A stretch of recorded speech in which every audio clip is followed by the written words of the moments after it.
del 12 al 27. Primera de Corintios 12, Y leemos 12 al 27. la palabra del Señor a la gloria del Dios que es Padre, Hijo y Espíritu Santo. Amén. De hecho, aunque el cuerpo es uno solo, tiene muchos miembros. Y todos los miembros, no obstante ser muchos, forman un solo cuerpo. Así sucede con Cristo.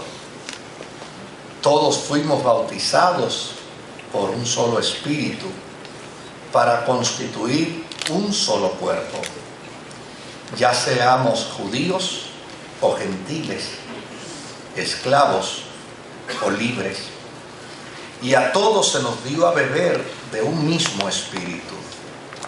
Ahora bien, el cuerpo no consta de un solo miembro, sino de muchos. Si el pie dijera, como no soy mano, no soy del cuerpo, no por eso dejaría de ser parte del cuerpo. Y si la oreja dijera, como no soy ojo, no soy del cuerpo, no por eso dejaría ser parte del cuerpo. Si todo el cuerpo fuera ojo, ¿qué sería del oído? Y si todo el cuerpo fuera oído, ¿qué sería del olfato? En realidad, Dios colocó cada miembro del cuerpo como mejor le pareció. Si todos ellos fueran un solo miembro, ¿qué sería del cuerpo? Lo cierto es que hay muchos miembros, pero el cuerpo es uno solo. El ojo no puede decirle a la mano, no te necesito, ni puede la cabeza decirle a los pies, no te necesito. Al contrario, los miembros del cuerpo que parecen más débiles son indispensables. Y a los que nos parecen menos honrosos, los tratamos con honra especial. Y si se les trata con especial modestia a los miembros que nos parecen menos presentables, mientras que los más presentables no requieren tanto trato especial, así Dios ha dispuesto los miembros de nuestro cuerpo, dando mayor honra a los que menos tenían, a fin de que no haya división en el cuerpo, sino que sus miembros se preocupen por igual unos por otros. Si uno de los miembros sufre, los demás comparten su sufrimiento. Y si uno de ellos recibe honor, los demás se alegran con él. Ahora bien, ustedes son el cuerpo de Cristo y cada uno es miembro de ese cuerpo. Que el Señor añada bendición a su santa y bendita palabra. Todos los años, después del trabajo de la asamblea, nosotros proponemos una reflexión bíblica en torno al lema sobre el cual vamos a trabajar para ese año. Y en efecto, en este nuevo año vamos a estar trabajando bajo un lema que hemos considerado pertinente para la vida de la iglesia. Y está bajo el concepto de varios años ya de vida en comunidad, pero en esta ocasión hemos añadido la expresión somos iglesia. Y desde luego, cuando de sentido de identidad se trata, usted sabe que uno de los temas inagotables del ser humano es la búsqueda de sentido. Pero cuando de sentido de identidad se trata, los cristianos somos los más privilegiados sobre la faz de la tierra. Número uno, estamos constituidos como iglesia. Somos una comunidad sentada permanentemente a la mesa de la comunión, donde todos somos iguales.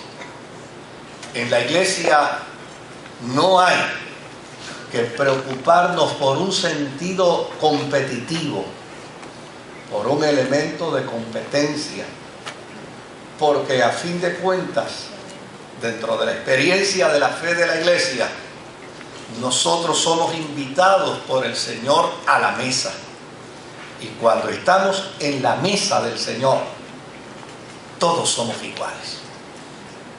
No hay privilegios para unos y menos privilegios para el otro.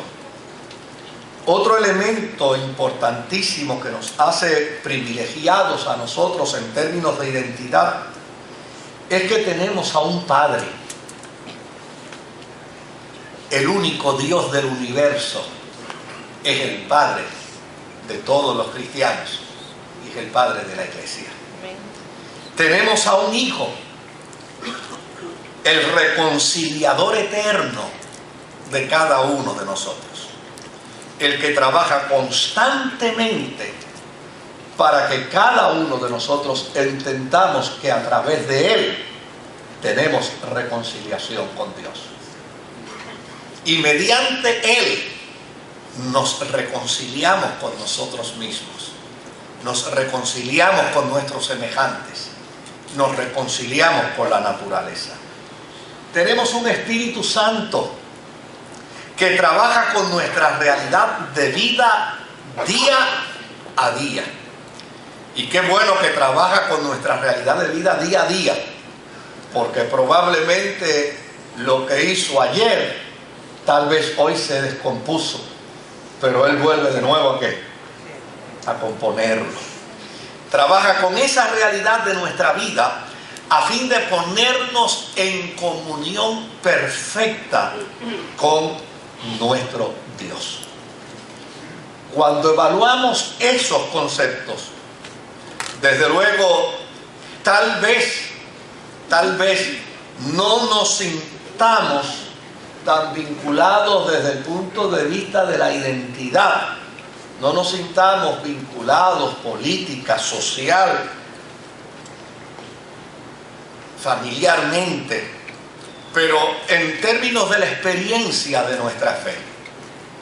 Yo sé, y la iglesia sabe con profunda convicción, que no somos hijos de las circunstancias, que no somos hijos del dolor, que no somos hijos de la aflicción, que no somos hijos de la desgracia.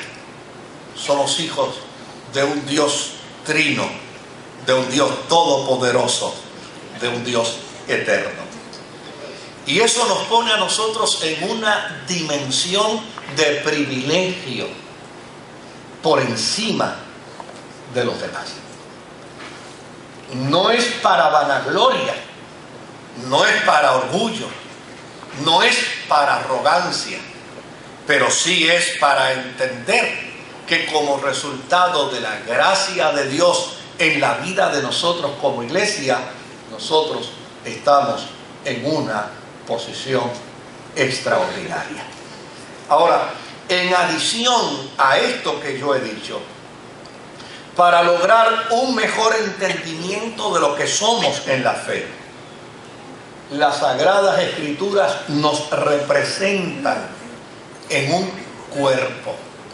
Es decir, no solamente tenemos un Padre, un Hijo, un Espíritu Santo, no solamente estamos constituidos como iglesia, no solamente estamos sentados en una mesa de comunión donde todos somos iguales, sino que en adición a ello somos considerados bíblicamente como un cuerpo.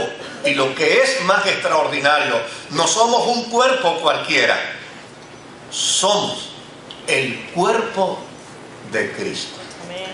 Yo no sé si alguna vez usted se ha sentado a pensar lo que implica eso para su vida. O sea, porque generalmente la experiencia nuestra en el marco de nuestra devoción y de nuestra adoración, adora a Jesús. Las Sagradas Escrituras dicen inclusive, a Él se le dio un nombre que es sobre todo nombre, para que en el nombre de Jesús se doble toda rodilla de lo que está arriba en el cielo, abajo en la tierra, debajo de las aguas, y toda lengua confiese que Jesucristo es el Señor, para gloria de Dios Padre. Pero mire ahora el elemento que se nos añade a nosotros como miembros de la iglesia. Somos el cuerpo de Cristo. Amén. Y yo creo, que si nosotros pensáramos, meditáramos, reflexionáramos cada día sobre este tema, óigame, muchas de nuestras complejidades humanas desaparecerían. Por no decir complejos. Se nos acabarían los complejos. Se eliminarían de nosotros muchas afecciones de carácter emocional. El solo hecho de mirar las Escrituras y saber que la palabra de Dios nos declara, consigna para nuestra vida, el que cada uno de nosotros es cuerpo de Cristo, me parece que es algo sumamente extraordinario. Ahora, es interesante también que somos un cuerpo de Cristo no meramente en un sentido filosófico, no es una mera expresión retórica. Somos el cuerpo de Cristo y en efecto auténticamente lo somos, porque Cristo viene a ser en ese cuerpo la cabeza. Yo espero que usted me esté siguiendo. Y si le crea problemas lo que voy a decir, después mire el programa que yo le puse, el bosquejo de mi reflexión se lo puse en el programa. Porque yo quiero que usted medite y piense bien sobre esto. O sea, para autenticar la realidad de que somos el cuerpo de Cristo, Jesús es la cabeza de ese cuerpo. Ahora, ¿qué otro dato extraordinario y maravilloso encontramos en la Escritura sobre ese particular? Es que cada uno de nosotros ha sido diseminado entre cada miembro, entre cada célula del cuerpo de Cristo, para la gloria del Señor. ¿Y cómo se hace esto?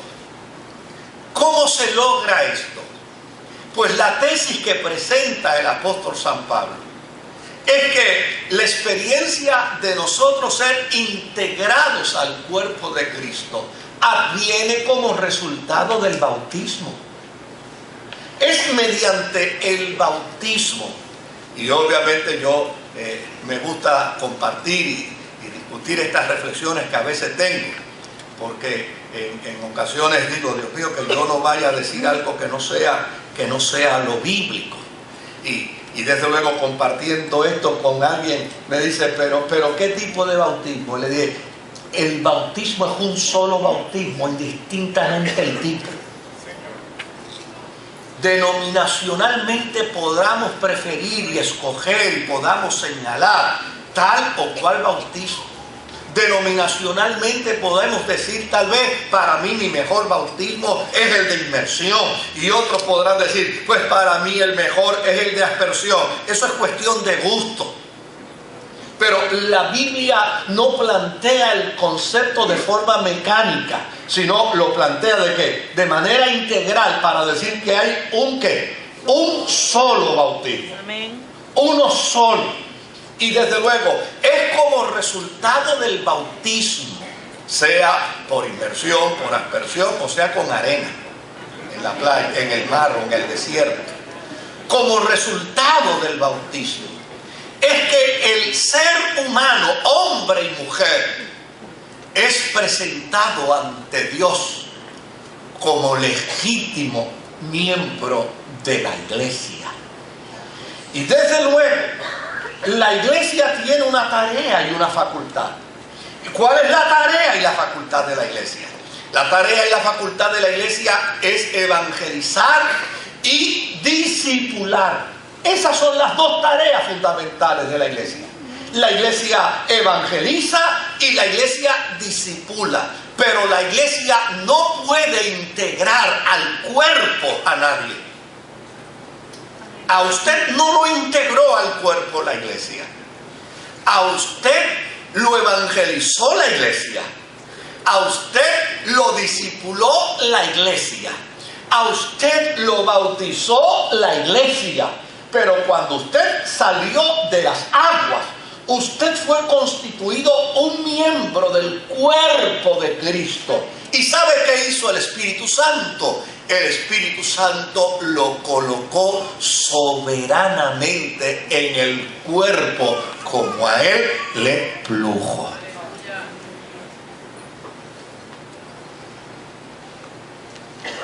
Si hablamos de las maravillas del mundo, esta es una de las maravillas del cosmos. Esta es una de las maravillas del universo. Que yo, pecador, fui evangelizado por la iglesia. Que yo, pecador, fui discipulado por la iglesia. Que yo, pecador, fui llevado a las aguas bautismales por la iglesia.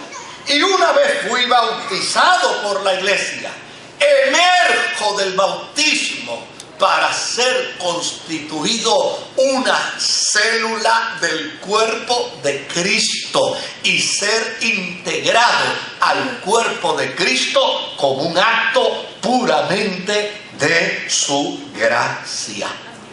Yo creo, querido, que si no existiera ninguna otra razón para servir al Señor, esta sería razón suficiente, como decía el viejo mío, para caminar de rodillas el día y la noche. Ahora, Pablo utiliza el símil del cuerpo, como lo leímos en esta carta. Yo no voy a hablar de los problemas de Corinto, porque a fin de cuentas allá Corinto con sus problemas. Yo voy a hablar de la implicación teológica de esta carta para nosotros hoy, en el 2014. Pablo utiliza este símil del cuerpo en función de ¿qué? ¿Con qué intención Pablo utiliza este símil? Pues lo utiliza con la intención de conseguir la unidad de la iglesia. ¿Por qué es importante pensar en esto? Es importante pensar en esto porque esto es lo que crea una conciencia de unidad. Si yo hubiera tenido la facultad para poner en el cuerpo de Cristo cada uno de los miembros, probablemente hubiera hecho un trabajo del perfil de cada individuo para entonces acomodarlo de acuerdo a mi interpretación. Probablemente los hubiera ubicado de una manera totalmente desarticulada. Tal vez hubiera entendido que lo mejor era ponerlos a base del IQ. Y los que tienen un IQ alto los pongo aquí, y los que tienen un IQ mediano los pongo acá, y los que tienen un IQ menos de mediano los pongo a este otro lado, y los que se quedaron sin IQ los pongo en este otro lado.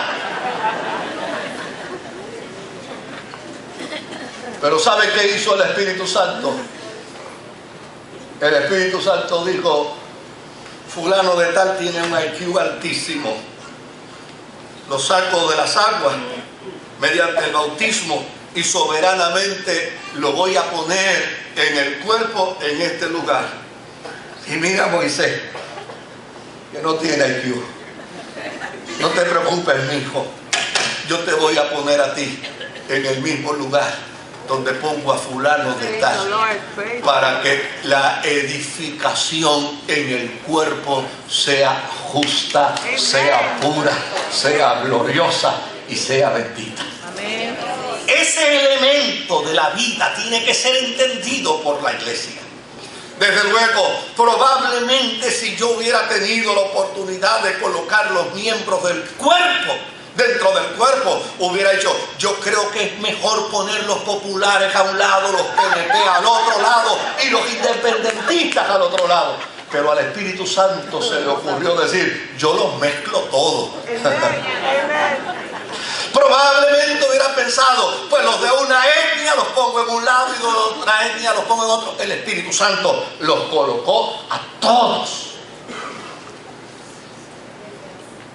Porque este símil del cuerpo lo que plantea es, la iglesia necesita desarrollar una conciencia de unidad.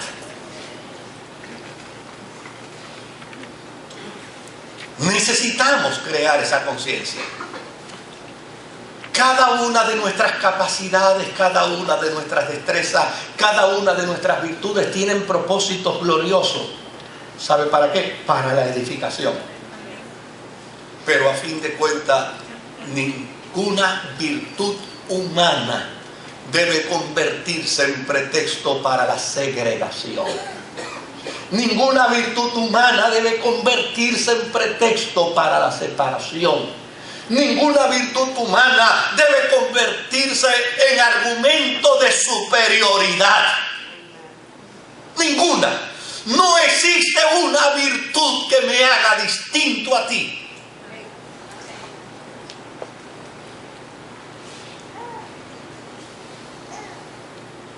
El símil del cuerpo lo que nos lleva a entender es que cada uno de nosotros tiene que ir en búsqueda de la unidad de la iglesia. La segunda función y objetivo que plantea esto es que mediante ese sentido de unidad es que podemos procurar ser más eficaces en la tarea que nos fue asignada y a la que denominamos la Gran Comisión. Hay una expresión que yo he escuchado muchas veces por ahí que dice, le comieron los dulces.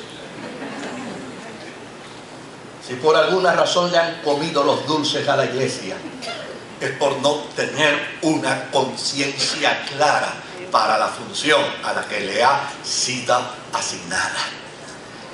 Se nos llamó para la evangelización del mundo, pero nos hemos entretenido en un sinnúmero de nimiedades y de tonterías que a fin de cuentas impiden lograr el propósito. Y la clave de una iglesia. Mire, a veces yo me topo con una gente que los escucho porque la cortesía obliga a escuchar.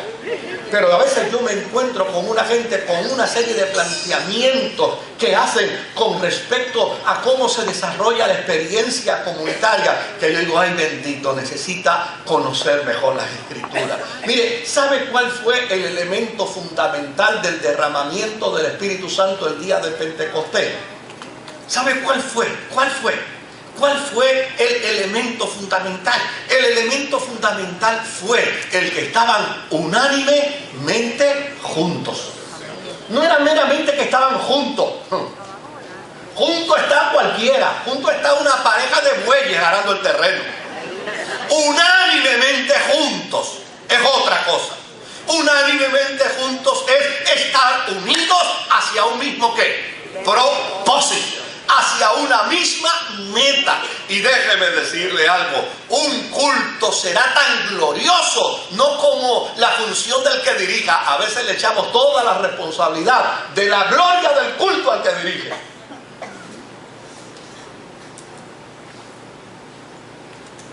O se le echamos al que predica.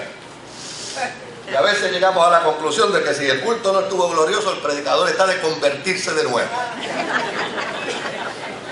Si el culto no estuvo glorioso, los que adoraron están de convertirse de nuevo.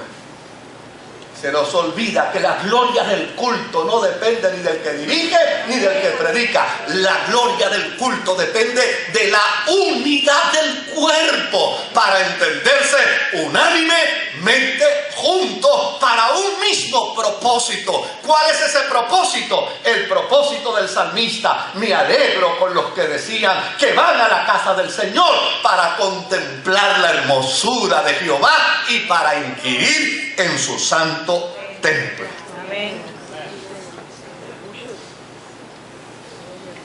Para mí la reflexión de esta mañana se reviste de tanta importancia que yo dije, Señor, si es importante para que a nadie se le olvide, después que yo la predique, morirme, estoy dispuesto. Que se acuerden por lo menos del sermón porque me morí. El planteamiento del funcionamiento del cuerpo físico nos provee bajo este símil una analogía apropiada a fin de que entendamos lo que es la diversidad dentro de la unidad. Porque cuando hablamos de unidad no podemos pensar en uniformidad. Hay gente que dice, sí, pastor, yo creo que hay que poner a todo el mundo derechito en una misma tabla. Eso es uniformidad. Con uniformidad no se logra la unidad, solo se logra uniformidad. Pero un cuerpo uniforme es un cuerpo con desperfectos. Un cuerpo uniforme es una anormalidad. La Escritura dice, si todo el cuerpo fuera oreja, eso es uniformidad. Pero si yo hubiera nacido siendo oreja en la totalidad de mi estatura, el médico me hubiera entregado a mi padre diciendo, es anormal. Si todo el cuerpo fuera ojo, eso es uniformidad. Pero un cuerpo siendo todo ojo, desde la cabeza a los pies, eso sería anormal. No es uniformidad.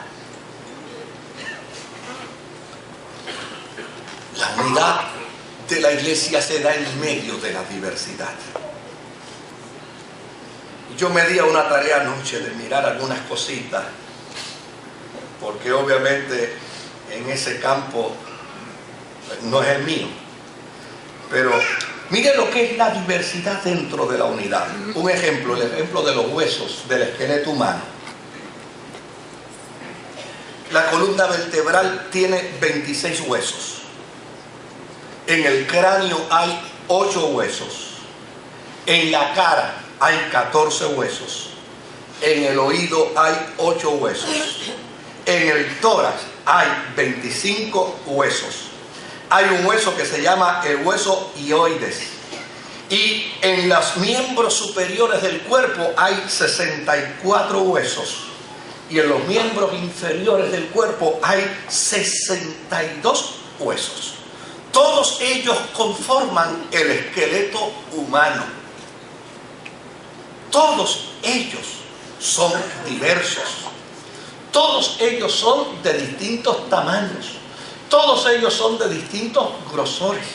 Pero precisamente son ellos los responsables de desarrollar la unidad.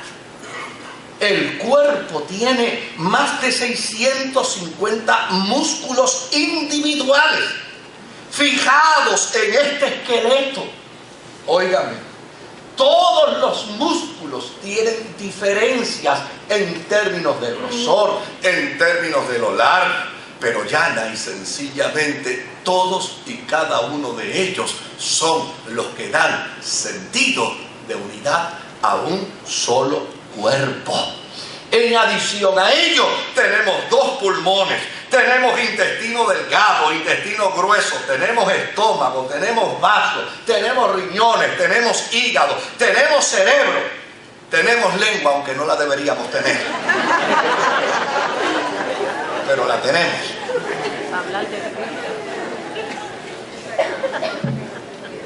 células, millones de células.